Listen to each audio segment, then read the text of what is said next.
Hello and welcome লন্ডনে বাঙালির রান্নাঘরে। আজকের রান্নাঘরে আছে স্পেশাল রেসিপি তন্দুরি মাছ।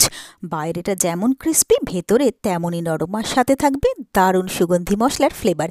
এই রেসিপি একবার বানিয়ে খেলে রেস্টুরেন্টে আর খেতে যাবেন না, বাড়িতেই বানিয়ে সবাইকে চমকে দিতে পারবেন। চলুন তাহলে শুরু করি।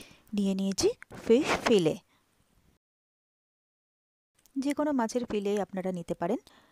এবারে আমি একটা বড় প্লেট নিয়ে নিয়েছি, তার মধ্যে আমি দিয়ে দিচ্ছি 2 চামচ তেল, নিয়ে নিচ্ছি জিরে গুঁড়ো 1 চামচ, 1 চামচ ধনের গুঁড়ো, 1 চামচ মৌরি গুঁড়ো, নিয়ে নিচ্ছি লাল লঙ্কার গুঁড়ো, হলুদ, নিয়ে নেব স্বাদমতো নুন,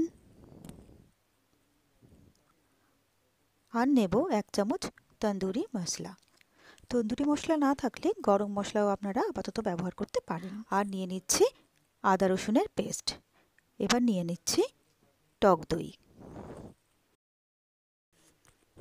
তো এইবারে সব মশলাগুলো খুব ভালো করে মিশিয়ে নেব।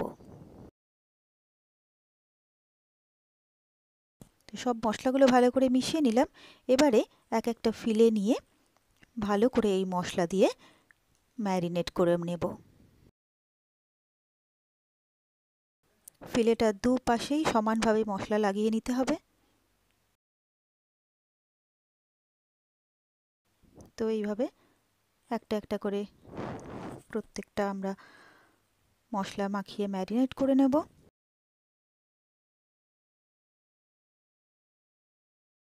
তো এইভাবে সবকটা ম্যারিনেট করে নিলাম। এবারে আমি নিয়ে নেব অর্ধেকটা লেবু। এবার লেবু নিয়ে লেবুর রসটা আমি এর উপরে দিয়ে দেবো, দিয়ে ওইটাকেও ভালো করে মাখিয়ে রাখবো। তো লেবুর রসটা আমি মাখিয়ে দিলাম। এবারে আমি এটা 1 ঘন্টার জন্য ফ্রিজে রেখে দেবো। ফ্রিজে রাখা থাকলে কি হবে, ক্রিস্পি ভাবটা ভালো আসবে। তো 1 ঘন্টা পর আমি বার করে নিয়েছি। এবারে আমি ওভেন ট্রেতে প্রত্যেকটা মাছ সাজিয়ে দেবো। তো প্রত্যেকটা মাছ আমি দিয়ে দিলাম। এবারে আমি নিয়ে নেব একটু বাটার গরম করে। এবার প্রতিটি মাছের ওপরে আমি বাটার দিয়ে ভালো করে লাগিয়ে দেবো। প্রতিটা মাছ আমার বাটার ব্রাশ করা হয়ে গেছে। এবারে আমি 200 ডিগ্রি টেম্পারেচারে 30 মিনিটের জন্য এটা বেক করতে দেবো। এটা কিন্তু প্যানের মধ্যে বাটার দিয়েও রান্না করা যেতে পারে। তো আমি বেক করে বার করে অন্য পাত্রে নিয়ে নিয়েছি। এই তো কত কম সময়ে তৈরি হয়ে গেল, আর কম উপকরণে তন্দুরি মাছ। আর আমার এই রান্নাটা যদি আপনাদেরও ভালো লেগে থাকে তাহলে আপনারাও বাড়িতে ঠিক এইভাবে একবার তৈরি করে দেখবেন। আমি গ্যারান্টি দিতে পারি আপনাদের সকলেরই ভীষণ ভালো লাগবে। আর আমার রেসিপিগুলো কেমন লাগছে অবশ্যই কিন্তু কমেন্টস করে জানাবেন। আমার ভিডিওগুলোতে লাইক করে প্লিজ আমার সাথে থাকবেন, পাশে থাকবেন।